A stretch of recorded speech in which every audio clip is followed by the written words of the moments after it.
Ibu, bapak, saudari, saudara, rekan-rekan muda, dan adik-adik sekalian dimanapun kalian berada, bertemu kembali dengan saya Romo Tino SSCC di dalam catatan pesiarah.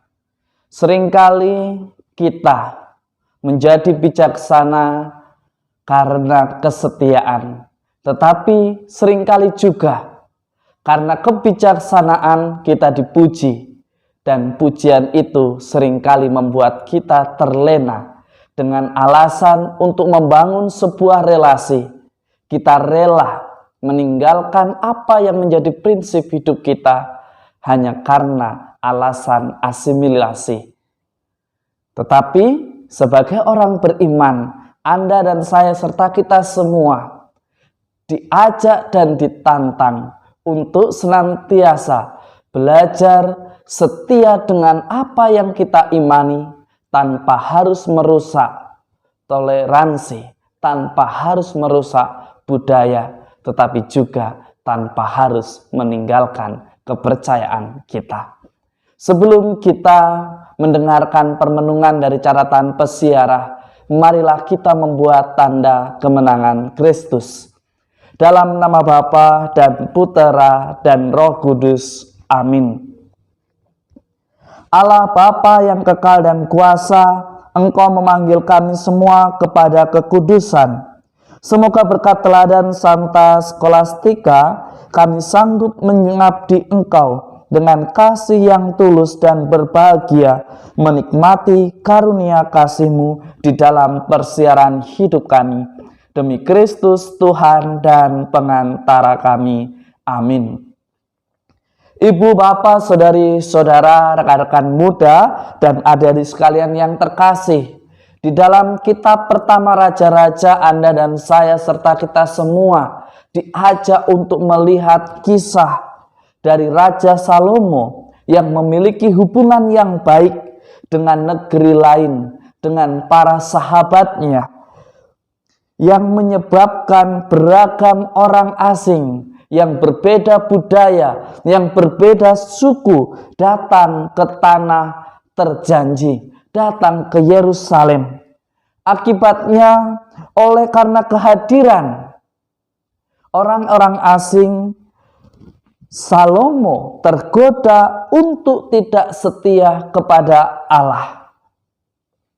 Seringkali berawal dari sebuah perbuatan yang baik, yang dilahirkan dari keputusan yang bijaksana, membuat orang begitu banyak datang dan dekat kepada kita, hingga akhirnya kita menjadi terlena, menyimpang, serta menjauh dari rencana Allah, karena kita sudah terlanjur terlena dengan pujian banyak orang akibat kebijaksanaan kita yang sudah kita lakukan. Dan kita menjadi pribadi yang tidak lagi rendah hati.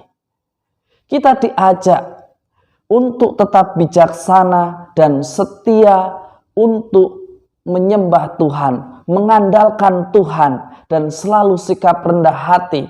Sehingga kebijaksanaan kita bukan mendatangkan suatu ancaman, tetapi mengeluarkan hikmat yang menghantar orang kepada Allah, dan bukan hanya mengantar orang untuk mengagumi kita sendiri. Peristiwa dan pengalaman yang dialami oleh Raja Salomo mestinya menjadi pembelajaran bagi Anda dan saya serta kita semua yang seringkali terlena karena pujian, yang seringkali terlena karena kita merasa sudah bisa menguasai pribadi-pribadi yang kita tolong. Bahkan kadang dengan gamblang kita mengatakan bahwa di dunia sekarang tidak ada yang percuma diberikan. Tidak ada yang gratis diberikan. Semuanya membutuhkan timbal balik yang saling menguntungkan. Tetapi ini akan menjadi bahaya bagi kita orang beriman ketika menghidupi prinsip ini. Itulah yang terjadi di dalam hidup Salomo yang akhirnya kerajaannya tidak lagi kekal karena ketidaksetiaannya pada rencana Allah atas hidupnya. Bahkan kita semua seringkali justru lari menghindari rencana Tuhan atas nama persahabatan. Seringkali kita tidak mau berdoa dan lebih memikirkan relasi kita dengan sahabat. Alasan kita takut ditinggalkan, takut dibenci. Akhirnya kita menduakan Tuhan. Ibu, bapak, saudari, saudara, rekan-rekan muda, dan adik sekalian yang terkasih. Tentu menghargai, bertoleransi kepada sesama adalah hal yang harus dijunjung tinggi sebagai orang beriman. Kita tidak diajak untuk menghancurkan budaya. Kita juga tidak diajari untuk tidak menghormati budaya. Budaya tentu harus kita hargai, kita hormati, dan kita junjung tinggi. Dan sungguh menjadi berkat ketika budaya itu membantu kita orang beriman untuk semakin menghayati iman kita dan semakin dekat kepada Tuhan. Tuhan meminta kepada Anda dan saya serta kita semua untuk tidak menghancurkan budaya. Tetapi juga Tuhan meminta agar Anda dan saya tidak meninggalkan apa yang sudah kita imani. Di dalam Injil hari ini sangat menarik untuk kita refleksikan, kita renungkan. Di mana seorang ibu datang memohon kepada Yesus agar anaknya disembuhkan dari kerasukan setan. Itulah yang dikisahkan di dalam Injil suci menurut Markus.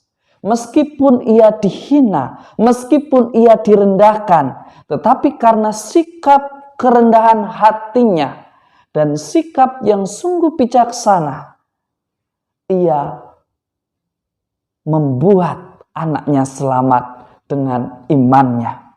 Itulah yang dikatakan. Sebagaimana diungkapkan dalam Injil suci Markus hari ini, Yesus bahkan dengan keras menegur ibu itu. Biarlah anak-anak kenyang dahulu, tidak patut mengambil roti yang disediakan bagi anak-anak dan melemparkannya kepada anjing. Tetapi ibu itu menjawab, "Benar Tuhan, tetapi anjing di bawah meja pun makan remah-remah yang dijatuhkan oleh anak-anak." Karena perkataan itu, karena iman ibu itu, anak itu disembuhkan. Jadi yang menyembuhkan bukanlah kebijaksanaan kita semata, bukanlah perbuatan baik kita, tetapi karena iman yang kita sertakan di setiap perbuatan kita. Dan cinta yang kita berikan di setiap perbuatan kita. Kita melakukan segala sesuatu yang baik, bukan supaya orang memuji bahwa semuanya ini terjadi baik adanya berkat usaha kita. Tetapi karena Tuhan yang mengizinkan hal itu terjadi melalui perantaraan kita. Karena Tuhan membuat Anda dan saya serta kita semua ambil bagian di dalam karya penyelamatan. Jangan sombong dan jangan tinggi hati dan jangan termakan oleh pujian. Hingga akhirnya yang nampaknya bijaksana tetapi hanya untuk kepuasan hasrat pribadi semata. Sebagai orang beriman, Anda dan saya serta kita semua ditantang dan diajak untuk belajar dari Santa Scholastica yang senantiasa mengabdi kepada Tuhan dengan kasih yang tulus. Bukan haus pujian, bukan haus orang menjadi tunduk kepada kita, tetapi karena Tuhan yang sungguh menyapa dan membiarkan itu terjadi di dalam karya kita. Semoga berkat Tuhan senantiasa melindungi dan memberkati kita, Bapa dan Putera dan Roh Kudus. Amin. Ibu, bapak, saudari, saudara, rekan-rekan muda dan adik-adik sekalian yang terkasih. Seringkali kita mengatasnamakan keselamatan bersama. Seringkali kita mengatasnamakan soal penghormatan martabat. Tetapi bukan berarti Anda dan saya serta kita semua menjual iman kita.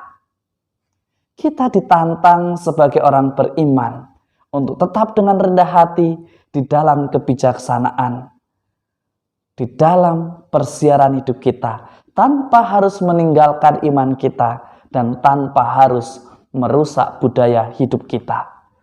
Beriman berarti semakin rendah hati, semakin tekun belajar, semakin menghormati budaya, semakin berani untuk inkulturasi tanpa harus meninggalkan iman yang kita imani. Selamat beraktivitas, Tuhan memberkati. Amin.